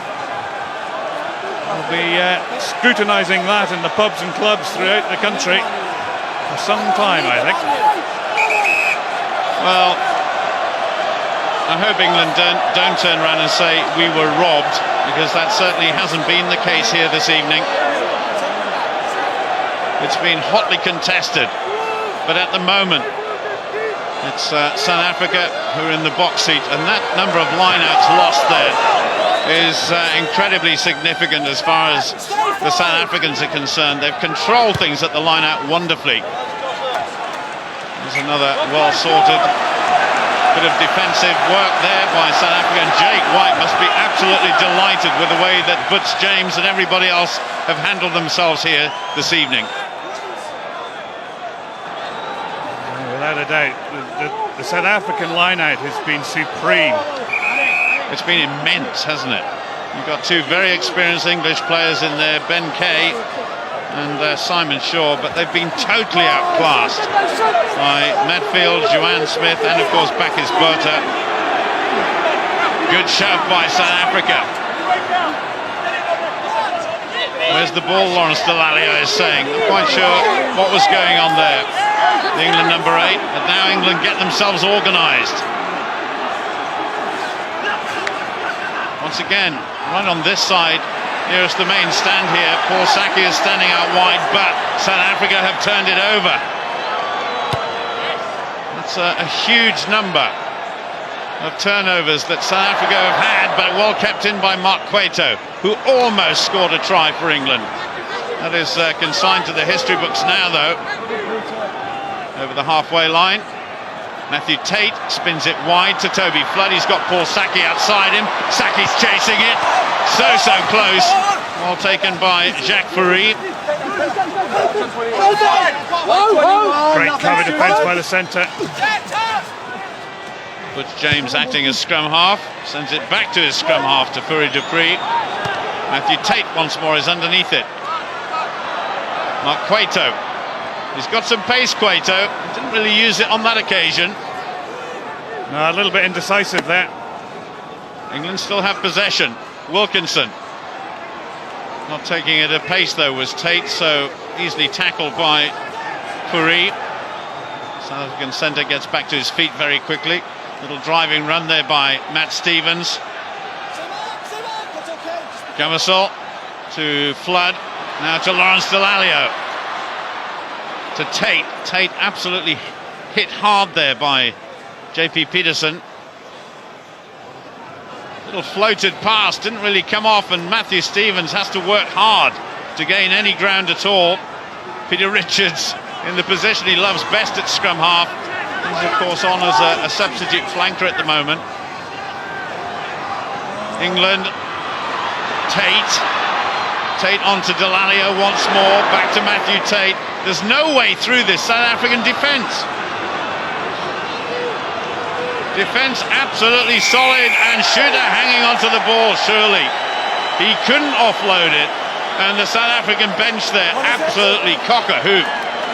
Well, I wonder if Francois Stein's going to step up and try and drill it from inside his own half. Well, as predicted, John Smith, the captain, comes back on. So Yannick du Plessis, his World Cup final is over already. There's Smith. The referee looking for the substitute scrum half. I think he was hiding there, hoping to stay on. Time on. Well, Francois Steyn was there with the ball, but Montgomery's going to try and put it into the corner. Well, I think it's fair to say that South Africa can probably begin to celebrate now. And it looks as though the defence of the World Cup crown for England is over. Well, with 3 minutes to go, England really need to score a try from this position here, and then try and get into a position for a penalty or a drop goal. But that brilliant South African line-out is controlling it all over again. Simon Shaw there, totally upended by CJ van der Linde. Now South Africa a chance at 7 metres out from England's 22. And they'll just roll the clock down from here. Little tight drives, suck in the English defence. So long as they've got the ball, they'll be in control. No tries yet in this World Cup final. That would be a first.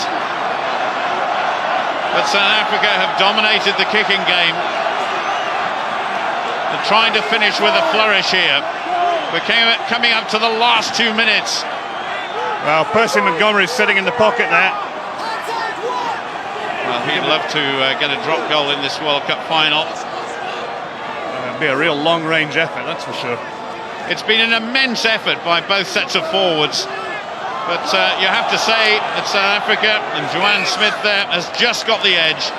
But this time it'll be a scrum down and England will get the put in. So can the defending champions pull something out of the hat?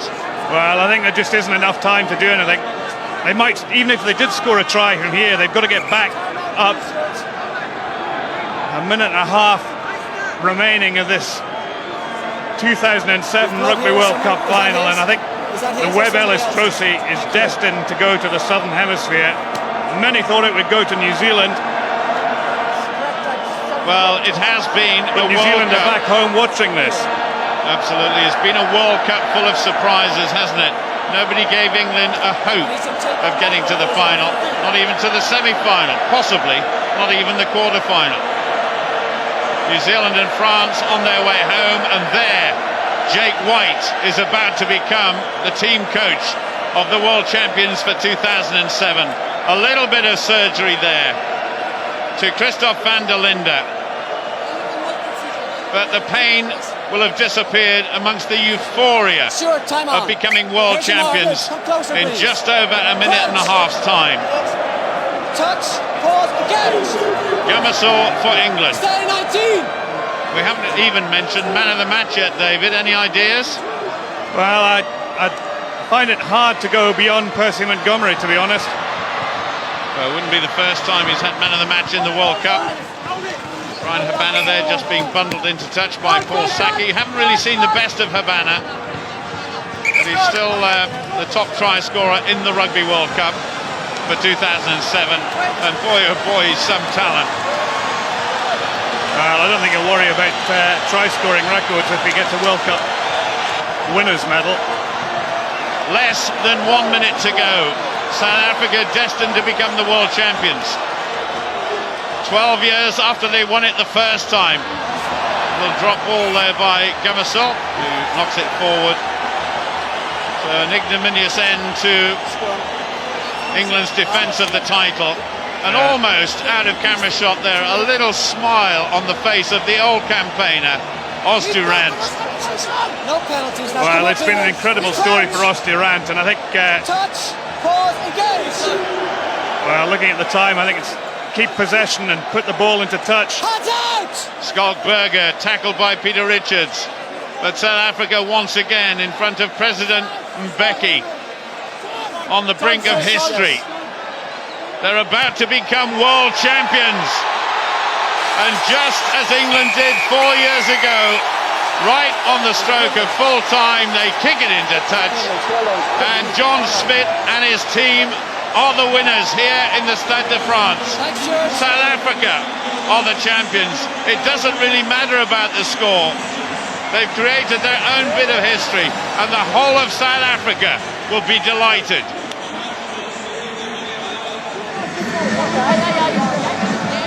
Brian Ashton, whatever has happened to England here tonight, he has done a fantastic job for the former world champions. John, congratulations. You're the 2007 world champions. How does it feel? Try not to cry, but it's amazing. I wonder if 4 years of 50 people's lives can fit into that little cup, but it has been worth every single second. And we had 45 odd million South Africans, and I think the rest of the world shouting for us tonight. And it was a colossal game, but to be able to win a World Cup, I think I'll only realise it in a couple of days' time. I'll be talking to Phil Vickery in just a moment, and of course the interviews can be heard all around the stadium, so everybody will hear. Phil, you played valiantly tonight. You put in absolutely everything, but there was a little bit of a difference. They managed to win, but there wasn't much difference between the two teams tonight. Oh, probably just a bit more of a loss of composure on our side.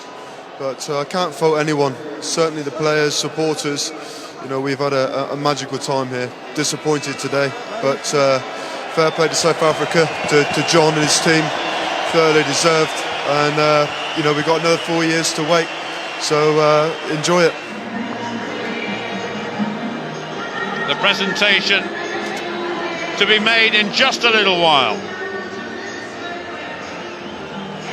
Jake, I mean, it's the icing on the cake, isn't it? You're the 2007 world champions. A great performance from the boys tonight. Yeah, it is. I mean, all credit to England. I think a lot of people expected them to not be as competitive as they were tonight. And again, it just shows you how tough World Cups are. And I always knew we had to play to win it. They weren't going to give it to us. So, what more can I say? I'm just obviously delighted with the result. President Mbeki wearing the South African colours, and he'll be handing over the trophy very shortly to John Smith. But every one of these South African players, the whole squad, are absolute stars. Poor old boy looks exhausted. Job done though.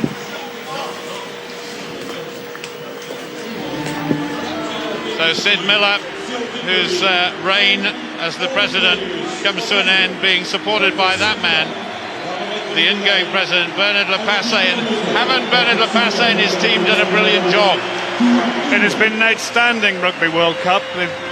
More people than ever have come to watch it. The crowds have been fantastic. It's been unpredictable. It's been enthralling. And at the end of the day, it's been a final which has been compelling from start to finish. It might not have been the greatest display of rugby, but it's been a compelling final.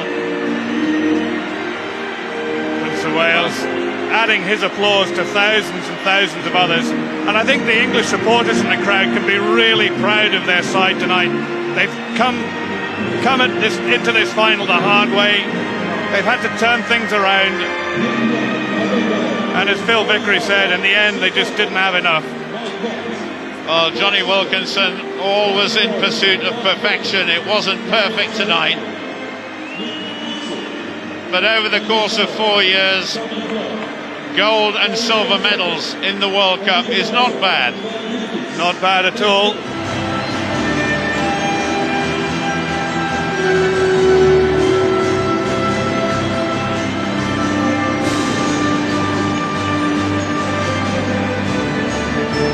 It's the Rainbow Nation who will receive the Webb Ellis Trophy, and already the photographs which will sit proudly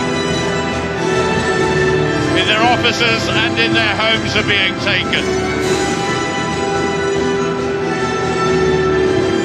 Two of the stars of South Africa, Percy Montgomery and Brian Habana.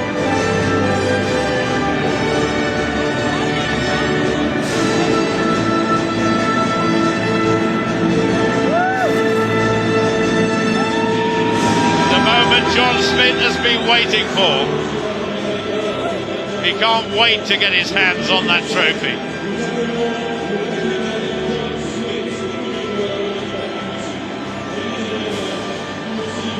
The face of a warrior. See there. No pain when you pick up that trophy.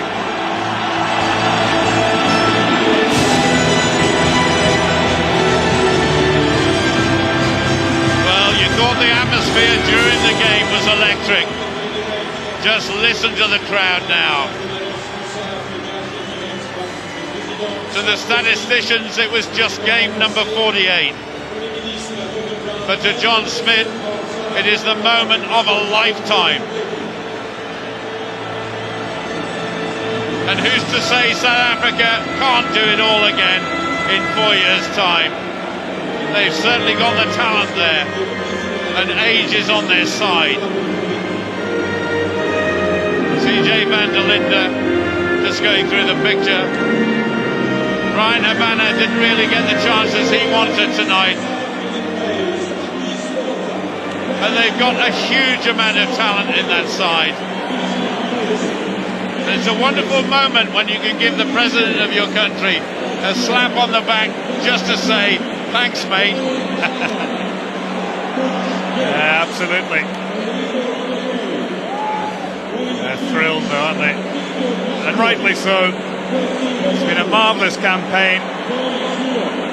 They've not put a foot wrong. They've been tested at times, particularly by the South Sea Island nations. A very difficult afternoon against Tonga, and then Fiji ran them very close, 20 all, and then that try which was disallowed just fractionally away, but they came through it. And they played extremely well. Well, it almost seems incidental to say so now, but Victor Matfield didn't score any points tonight, but he was the man of the match in the Rugby World Cup final. Well, I think it's relatively irrelevant compared to that World Cup winners' medal, that gold medal that they're throwing off now. Bobby Skinstad, the former South African captain, just a squad member tonight, but each of the squad members of course get the gold medal. Gordon Brown, of course, a great rugby fan, a great Scotsman, and now of course the Prime Minister.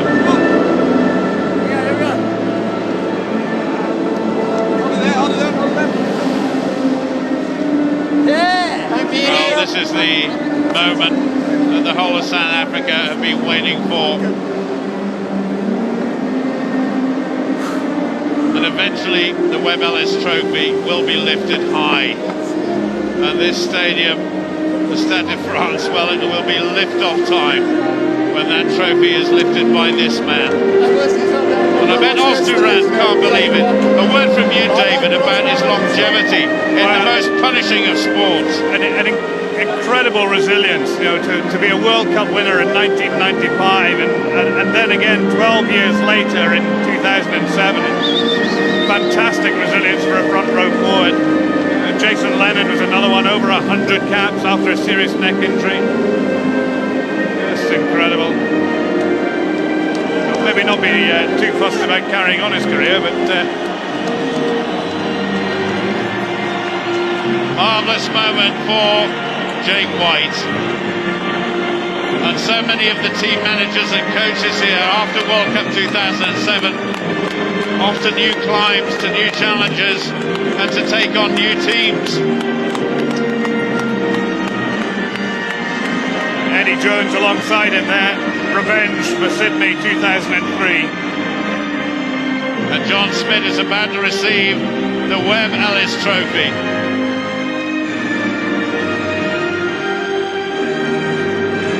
The World Cup anthem, signalling the end to World Cup 2007, but the beginning of the reign of South Africa as the world champions. And world champions they will be for the next 4 years.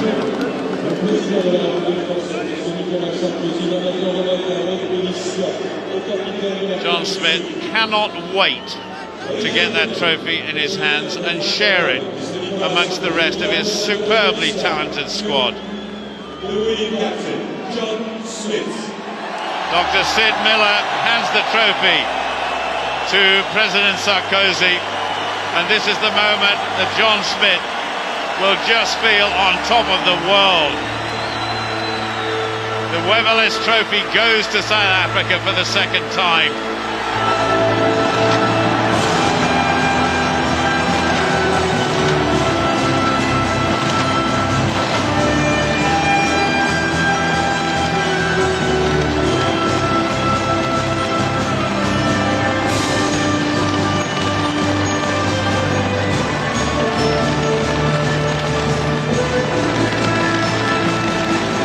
This could be the biggest party Paris has ever seen.